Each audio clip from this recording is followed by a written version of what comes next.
আমরা আসলে যেটা বলতে চাই যে প্রথমেই শুরু করতে চাই মব ভায়োলেন্স শব্দটার দিয়ে। তো প্রথমে মিডিয়া যখন মবের আলোচনা করতেছিল এবং রাষ্ট্রের যখন নিরাপত্তা ইস্যু, আইন শৃঙ্খলা ইস্যু, এটা আমি একটু বলি ওনাদের দুইজনের বক্তব্যে এটা এসেছে। ফলে আমাকে জুলাইয়ের একজন কর্মী হিসাবে এবং রাষ্ট্রের একজন দায়িত্বশীল হিসেবে আমাকে কিছু কথা বলি এবং আমাদের এখন সময় এসেছে যে আরো কথাগুলি স্পষ্ট করার, বলার যে আসলে কি ঘটেছিল এবং কি ঘটতেছে। তো প্রথমেই যখন 5 আগস্ট থেকে 8 আগস্ট আমাদের কাছে গুরুত্বপূর্ণ হয়ে উঠছিল যে কোট আনকোট স্থিতিশীলতা এবং জাতীয় নিরাপত্তা, সার্বভৌমত্ব, এবং সেই চাপের মধ্যে, এই 3 দিনের চাপের মধ্যে যে সরকার গঠন করা হয়েছে সেটার ভালো খারাপ সবই ধীরে ধীরে প্রকাশিত হচ্ছে এবং আরো হবে। এবং এর পরবর্তীতে আইন শৃঙ্খলা পরিস্থিতির কথা যেটা বলা হয়েছে, এবং আমরা যখন রাষ্ট্রের দায়িত্বে থাকি তখন আমাদেরকে অবশ্যই বলতে হয়, কারণ রাষ্ট্রটা অনেকগুলো ফাংশন ঠিক রাখতে হয় সবকিছুর জন্যই। তো আমরা মব ভায়োলেন্সের কথা বলেছি, কিন্তু মব ভায়োলেন্স জিনিসটা এখন আজকে 1 বছর পরে এসে যেটা আমাদের অনুভূতি বা আমাদের অভিজ্ঞতা যেটা বলতেছে, এটা এখন ইকুয়েটেড হয়ে যাচ্ছে জুলাই গণ অভ্যুত্থানের সাথে। এবং এমন মনে হচ্ছে যে জুলাই গণ অভ্যুত্থানের পরে যেহেতু মব ভায়োলেন্স হয়েছে সব জায়গায়, ছাত্ররা বা সাধারণ নাগরিকরা কোথাও কোথাও কোনো ধর্মীয় সেক্ট বা গোষ্ঠী যে ভায়োলেন্স করেছেন বা কোন রকম রাজনৈতিক সভা সমাবেশও করেছেন, ওদেরকেও মব বলা হয়েছে। বিশেষ করে রিসেন্টলি আপনারা দেখেছেন একটি দলের প্রধান ওনাকে মারপিটের ক্ষেত্রে। তো এটা মানে ন্যারেটিভটা যেটা আছে, তো এই জিনিসগুলো আসলে আমাদের কাছে, আমরা মনে করি যে এটা আমাদের এক ধরনের রাজনৈতিক ভাবে অসাবধানতা বটে। এবং আমরা আজকে যে জায়গায় এসে দাঁড়িয়েছি সেখানে দেখলে, পিছনে ফিরে দেখলে মনে হয় যে আসলে আমরা যেটা দুইজনেই বলেছেন সত্যিকার অর্থে, যে বাংলাদেশে আসলে যে ধরনের ভায়োলেন্স হওয়া দরকার ছিল ওই 5 দিনে, প্রথম 3 দিনে এবং এর পরবর্তী সময়, সেটা কিছুই হয়নি। বরং ওই 1 মাসের সময়টা আমি মনে করি স্বপ্নের মতো। ওই 1 মাসের সময় বাংলাদেশে আর কখনো যদি ফিরত আসে হয়তো আর আমরা যে ভুল করেছি সেই ভুল আর করবো না, বা বাংলাদেশের জনগণ আর এই ভুল করবে না। সেটা হচ্ছে ওই সময়টা আপনারা দেখবেন অনেকগুলো ঘটনা ঘটেছে। এক হচ্ছে কোনো আইন শৃঙ্খলা বাহিনী নাই, কিন্তু বাংলাদেশের মানুষ নিজেদের নিরাপত্তা এবং সাধারণ মানুষের নিরাপত্তা, ইভেন যারা আওয়ামী লীগের কর্মী ছিল তা বা হিন্দু ধর্মাবলম্বী ছিলেন বা অন্যান্য সংখ্যালঘু, তাদের নিরাপত্তা নিশ্চিত করেছেন নিজেরাই, আইন শৃঙ্খলা বাহিনী ছিল। বন্যা হয়েছে, বাংলাদেশের জনগণ, সাধারণ জনগণ বন্যায় নিজেদের একেবারে, যেটা আমরা শুনে শুনে বড় হয়েছি যে ভাষা আন্দোলনের সময় হাতের বালা খুলে দিছে, বা মুক্তিযুদ্ধের সময় আমাদের মানুষ খাবার দিয়ে পানি দিয়ে হেল্প করছে, ওটা তো আমরা দেখলাম জুলাইতে। পরবর্তী 1 মাসেও আমরা দেখলাম যে মানুষ অনেক সংহতি এবং ঐক্যের ভিতর দিয়ে এই দেশটা গড়ার জন্য উন্মুখ আছে, যে কোনো জিনিস ত্যাগ করতে রাজি আছে, এবং মানুষ ইমোশনের জায়গা থেকে, অ্যাক্টিভিজমের জায়গা থেকে সবাই একসাথে। সেই মোমেন্টটা আমি মিস করি। আমি গভর্নমেন্টে অন্তর্ভুক্ত হয়েছি 28 আগস্টে, বাট এর আগে যে সময়টা আমরা বাইরে ছিলাম আমি নিজে দেখার সুযোগ হয়েছে এবং পরেও দেখছি। ফলে আমার বক্তব্যটা হচ্ছে যে আসলে দুইটা কথা ওনাদের দুইজন থেকে শেষ করি, যেটা হচ্ছে এরপরে আমি আমার কথাগুলো বলি, যে ভায়োলেন্সটা আসলে হয়নি, এটা হচ্ছে সত্য কথা।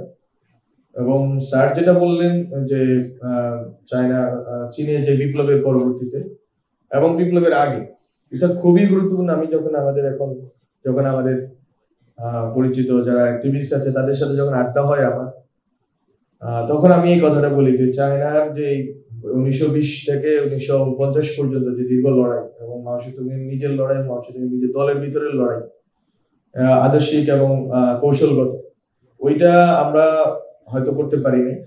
এবং আসলে এই পর্বগুলো মানে এই পর্বগুলোর ভিতর দিয়ে গেলে হয়তো আমরা একটা জায়গায় পৌঁছাতে পারবো, নাহলে বারবার যে গণঅভ্যুত্থান ঘটার কথা বলা হচ্ছে এটা আসলে ঘটতে থাকবে, রক্তে জড়তে থাকবে, এবং আমরা আবার মাঠে নামতে হবে, কেউ আমাদের মধ্যে শহীদ হবে, আবার আমরা চেষ্টা করব। এই জিনিসটা আসলে ইতিহাসের ওনাদের দুইজন থেকে আজকে শিখলাম, এবং আমার নিজের অভিজ্ঞতা থেকে যেটা বোঝা, যে এটা হচ্ছে একটা ইতিহাসের একটা ধারাবাহিকতা। আমরা এই ধারাবাহিকতার মধ্যে আছি। 1971 সালে আমরা এত প্রাণক্ষয়ী লড়াইয়ের পরেও আমরা দেখলাম যে 10 বছরের মাথায় যারা এই লড়াই করেছেন তারা নিজেরা নিজেদের মধ্যে অন্তর্ঘাতী লড়াইয়ে তারা অধিকাংশ আমাদের একটা বড় অংশের মুক্তিযোদ্ধারা মারা গেছে। যেমন শেখ মুজিবুর রহমান নিজেই জাসদের কয়েক হাজার কর্মীকে হত্যা করেছে। এর পরবর্তীতে আমরা দেখেছি মুক্তিযোদ্ধারাই হত্যা করছে। ফলে একটা রাষ্ট্র গঠনের জায়গা থেকে যেই আমাদের যে সংকটটা, এই সংকটটা ফেরানোর জন্য আমরা স্বৈরশাসন বিরোধী যে জুলাই 1990 যে অভ্যুত্থান, সেই অভ্যুত্থানের পরবর্তীতে আমরা ভাবছিলাম যে গণতন্ত্রে বহুদলীয় পার্লামেন্টারি ডেমোক্রেসিতে আমরা প্রবেশ করলে হয়তো আমরা ভালো থাকতে পারবো। কিন্তু 3টা পার্লামেন্টারি ডেমোক্রেসির জন্য 3টা ইলেকশনের পরে দেখা গেল যে পার্লামেন্টারি ডেমোক্রেসি এটার ভিতর দিয়ে আসলে কোনো মুক্তি সম্ভব না। গত 15 বছরের যে সংকট আমাদের সামনে এখন দেখা গেছে এবং আমরা যেটা এখন প্রত্যক্ষ করতেছি, যে এই যে সংবিধানের কথা আমরা বারবার বললাম এবং স্যার রাইটলি বলছেন যে সেকেন্ড রিপাবলিকের কথা হারিয়ে গেল, কেন গণপরিষদের কথাও তো এখন হারিয়ে গেছে, তারপরে আরো অনেক কথাই হারিয়ে যাচ্ছে। এই কথাগুলো যে হারিয়ে যায় এবং 72-এর পরেও অনেক কথা উঠছিল এবং আমরা অনেক কথাই নতুন বলতেছি না, বরং 1947 সালে পাকিস্তান গঠনের পরে যে কথাগুলো বলা হচ্ছিল যে সাংবিধানিক তর্ক ছিল। 1972 সালের সংবিধান যখন গণপরিষদটাকে নির্বাচিত হবে নাকি পাকিস্তানে নির্বাচিত মানুষ দিয়ে গণপরিষদ হবে, সেই তর্কটা ছিল। 1990 সালে যখন রিফর্ম প্রসেসের ভিতরে সরকার বলেছিল যে কোনো সরকার, যেই সরকার গঠিত হবে ত্রিদলীয় রূপরেখা অনুযায়ী চলবে, কিন্তু সেই প্রতিশ্রুতি রক্ষিত হয়নি। সবগুলো মিলিয়ে আমরা একটা দীর্ঘ একটা যাত্রার মধ্যে আছি এবং এই যাত্রায় আসলে আর কত প্রাণ গেলে আসলে আমরা একটা যে পূর্ণাঙ্গ বিপ্লব যেটাকে বলে বা পূর্ণাঙ্গ একটা রাষ্ট্রীয় হিসেবে আমাদের উঠে দাঁড়ানো, আমরা মর্যাদার সাথে দাঁড়ানো, সেটা আমরা জানি না। বলে আমাদের ভিতরকার রাষ্ট্রীয় জায়গা থেকে বলি, জুলাইয়ের কর্মী হিসেবে বলি, আমাদের জায়গা থেকে আমাদের অনেকগুলো সংকট ছিল এবং আমরা এখনো ওই সংকটের ভিতরেই আছি। আরো সংকট সামনে আসতেছে, এটা খুবই মানে অপ্রকাশ্য না যে আমরা দেখতেছি না বা কেউই দেখতেছি না, সবাই দেখতেছেন যে আসলে কি ঘটনা ঘটতে যাচ্ছে। এবং এই মব ভায়োলেন্স থেকে শুরু করে আরো অনেকগুলো ন্যারেটিভ আমাদের আন্ডার আওয়ার ওয়াচ, এটাই আমাদের জন্য দুঃখজনক। এবং এখানে অংশ হওয়াটাও এক ধরনের বিব্রতকর ছিল, যে আমাদেরকেও বলতে হচ্ছিল আইন শৃঙ্খলা রক্ষার্থে বা সবকিছু। কিন্তু ঘুরে ফিরে এই বয়ানটা এমন এক জায়গায় গিয়ে দাঁড়াচ্ছে যেই দিন আপনার মনে থাকবে 8ই আগস্টে, এই ভুল আমি স্বীকার করে নিচ্ছি আজকে, যে 8ই আগস্টে যখন 8ই আগস্ট বা 6ই আগস্ট হবে, সজীব ওয়াজেদ জয় উনি কিন্তু একটা স্ট্যাটাসে দিয়েছিলেন মবক্রেসি শব্দটা। আজকে বাংলাদেশে ঘুরে ফিরে ওই শব্দের ভিতরে নিয়ে যাওয়ার সম্ভব হয়েছে, এটা আমাদের একটা ব্যর্থতা আমি স্বীকার করে নিচ্ছি। এবং আমরা এখানে অনেক কিছু হয়তো সামাল দিতে পারিনি। এবং আজকে জুলাইয়ের যারা লড়াকু ছিলেন, জুলাই যারা যোদ্ধা ছিলেন বা জুলাই যারা অংশগ্রহণকারী ছিলেন, এটা আসলে কোনো ছাত্র শিক্ষকের বিষয় না। আমি বারবার উদাহরণ দিই আমার যে বাসার বাড়াটে সেই আমার ওই আন্টির কথা।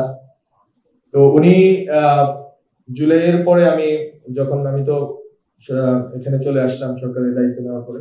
তো আমি বাসায় যাওয়ার পর উনি আমাকে দেখালেন যে একটা ব্যাগের ভিতরে ওনার হাতে ওনার এই স্যালাইন আছে, তারপরে আরো কিছু ইনস্ট্রুমেন্ট আছে।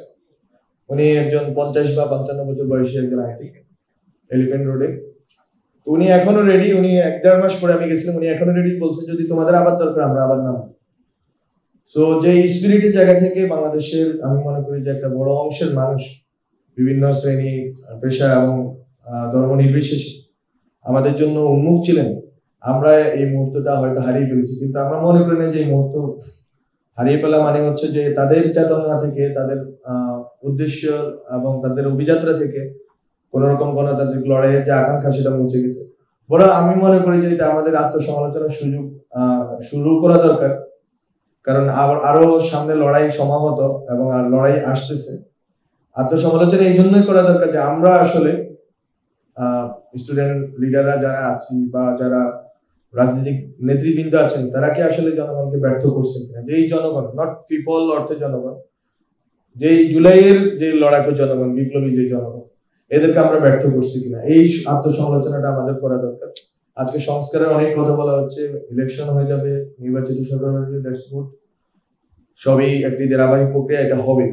কিন্তু আমরা আসলে জনগণের যে লড়াই এবং জনগণের যে আমি যে কথাগুলো বললাম, উদাহরণগুলো বললাম, ঐক্যবদ্ধ হওয়া, পিপল আকারে আবির্ভূত হওয়া, হাজির হওয়া, এই জিনিসটি আবার ফেরত আসবে কিনা, অথবা এই জিনিস ফিরিয়ে আনার জন্য সেই রাজনৈতিক নেতৃত্ব এবং সেই দৃঢ়তা এবং সেই নিষ্ঠা আমাদের আছে কিনা, এই কোয়েশ্চেনটা আমি আমাদের এবং আমাদের রাজনৈতিক নেতৃত্ব করব। এবং এই পুরা ঘটনা প্রক্রিয়া গত 1 বছরে যেভাবে জুলাইকে এক ধরনের ব্যানিশ করে দেওয়া, এই জিনিসটা ছিল এবং প্রচেষ্টাটা ছিল। যেমন আমি জুলাইয়ের, যখন এই বছর জুলাই শুরু হয়েছে, তখন আমরা ইনফরমালি মিডিয়াগুলোকে বলেছিলাম যে আপনারা অন্তত যেরকম থাকে শোক দিবস আসলে আপনারা ঠিক একটা কালো পতাকা দিয়ে দিতেন আপনাদের টিভির কোনায়, কিন্তু 2-3টা টিভি ছাড়া অনেকগুলো টিভি, অধিকাংশ টিভি কিন্তু এই কাজটা করে। ফলে যে ন্যূনতম যে তাদের সংবেদনশীলতা নাই, এটা প্রমাণিত। এবং অনেকগুলো টিভিকে আমি তো আমরা যেই সরকারে আছি, এটা আমরা মজা করে বলি, এটা হচ্ছে 2টা কথা বলি এটাকে, যেটা হচ্ছে কি বলে আপনার মানবাধিকারের সরকার। মানবাধিকার পরিস্থিতি অনেক খারাপ, কালকে রিপোর্ট আসছে, সত্য। সাংবাদিকদের উপর আক্রমণের হার আগামী গত 1 বছর থেকে বেশি, সেটা আলোচনা করা যাবে। কিন্তু বিষয়টা হচ্ছে আমরা আসলে হস্তক্ষেপ করি নাই মিডিয়াতে। এখন মিডিয়ার স্বাধীনতা এবং মিডিয়ার দায়িত্বশীলতা, অ্যাকাউন্টেবিলিটি, এই 2টা বিষয় নিয়ে আমি গত 4 মাস ধরেই বলে যাচ্ছি, কিন্তু আমি দেখতেছি না যে আসলে দায়িত্বশীলতা বলতে কোনো কিছু আছে। বরং যেটা হচ্ছে যে সেট অফ ন্যারেটিভস বারবার পুশ করা হচ্ছে, বারবার আমাদেরকে পেছনে নিয়ে যাওয়া হচ্ছে। আমরা যেই জায়গায় ছিলাম ওখানে আমাদেরকে টেনে নেওয়া হচ্ছে। যেই ন্যারেটিভগুলোতে পা রেখে হাসিনা এতদিন ক্ষমতা ছিল, সেই ন্যারেটিভগুলোতে আবার ফেরত যাচ্ছে। যেই মুখগুলো হারিয়ে গেছিল 1 বছরে, তাদের আবার ফেরত আনা হচ্ছে, বিভিন্ন প্ল্যাটফর্মে ফেরত আনা হচ্ছে, বিভিন্ন সুন্দর সুন্দর নামে ফেরত আনা হচ্ছে, শুধু বিদেশে না, দেশেও। আমরা সবই পর্যবেক্ষণ করতেছি। এখন আপনি বলতে পারেন আপনি মন্ত্রী মানুষ, আমাদের যারা স্টুডেন্ট আছে তারা এই কথা আমাদের সবসময় বলে, ফেসবুকে লেখে, ভালো এবং খারাপ সব অর্থেই লেখে, যে আপনি মন্ত্রী মানুষ, আপনি অসহায়ত্ব প্রকাশ করবেন কেন? অসহায়ত্বর বিষয় না, বিষয়টা হচ্ছে যে আমরা আসলে কতটুকু সক্ষমতা রাখি। আমরা সরকার হিসেবে যতটা না শক্তিশালী ছিলাম, তার চেয়ে বেশি শক্তিশালী ছিলাম যখন জনগণ হিসেবে ছিল। এখন যখন সরকার আর জনগণের মধ্যে আমরা ব্রিজ ভাবলাম হচ্ছে রাজনৈতিক দলগুলোকে, যে রাজনৈতিক দলগুলো জনগণের প্রতিনিধিত্ব করে, তাদের সাথে বসে গেলাম আমরা ঐকমত্য কমিশন।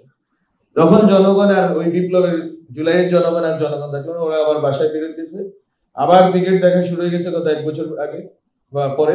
যেটা আমরা বলছিলাম, বাংলাদেশের তরুণরা প্রতিটা রাত্রে জেগেছিল গত 1 বছর, খুবই অস্বাস্থ্যকর। আমি নিজেও এটার অন্তর্ভুক্ত, আমিও সারা রাত জাগার মানুষ। কিন্তু জেগেছিল, সবাই পলিটিক্স দেখতেছিল, সবাই পলিটিক্স নিয়ে আগ্রহী ছিল। কিন্তু এই যে দেখলেন রিসেন্টলি আপনারা দেখছেন, এটা খুবই একটা বড় সড়ো শিফট। আমি আমার প্রজন্মকে চিনি, এটা খুবই গুরুত্বপূর্ণ শিফট, যে আমাদের আগ্রহের জায়গাটা, আমাদের অ্যাটেনশনের জায়গাটা, আমাদের আকাঙ্ক্ষার জায়গাটা কতটুকু শিফট হয়ে যাচ্ছে। এখন আস্তে ধীরে জুলাই অপসৃত হচ্ছে, এবং আমরা যে জুলাই জনগণকে হারিয়ে ফেলেছি, এই দায়বদ্ধতা আমি মনে করি আমি সহ আমাদের পুরো রাজনৈতিক নেতৃবৃন্দের এবং স্টুডেন্ট লিডার থেকে শুরু করে সবার আছে। এবং যে হতাশাটা তৈরি হয়েছে, এই জিনিসগুলো হচ্ছে আত্মসমালোচনার জন্য আজকে বললাম। এবং স্যার আমার 2জন সম্মানীয় স্যারের কথা শুনে, এবং 2জনেরই সাহচর্য আমি পেয়েছি অভ্যুত্থানের আগে। সলিমুল্লাহ খান স্যারের লেকচারে আমি গিয়েছি অনেকবার, বিশেষ করে ফ্রান্স পানো নিয়ে আরো অনেকগুলো আলোচনা ইউলেবে, আর মাহবুল্লাহ স্যারের সাথে আমি কাজ করেছি কিছুদিন। যাই হোক, আমার সৌভাগ্য হয়েছে 2জনের লেখা থেকে উপকৃত হওয়ার, 2জনের আলোচনা থেকে উপকৃত হওয়ার।